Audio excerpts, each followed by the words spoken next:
Hi everyone, my name is James Benson. I'm living in Ningxia in the northwest of China, and as you can see behind me, the volunteers are helping to do the nucleic acid tests. So the reason today they are coming to our apartments to do the tests is this building has been put on lockdown for the next 14 days due to a close contact case. So we can't go outside and queue up. So I'm sure you've heard recently across many cities of China there have been new cases from a locally transmitted virus strain, and today it's my turn to do the test. So here we go.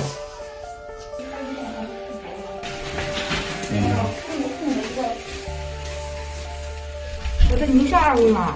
我的宁夏外国人用不了。哦，对对对。手字母，我能直接把你这个所有的通知码。啊。啊。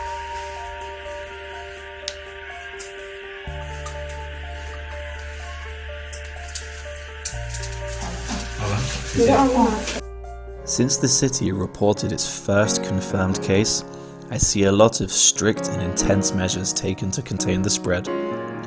Control measures have been taken to close any residential community where the infected person lives. To guarantee their daily needs, volunteers provide items for quarantined residents at the closed communities.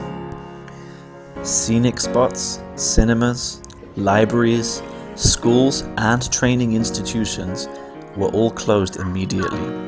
Students will have lessons online. I work in an English training school and now I'm getting the students' classes via my computer.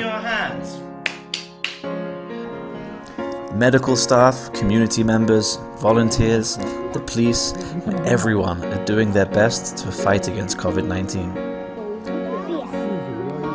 I've been in Yinchuan now for over 6 years. I love this city and it always gives me a warm feeling and I feel safe here.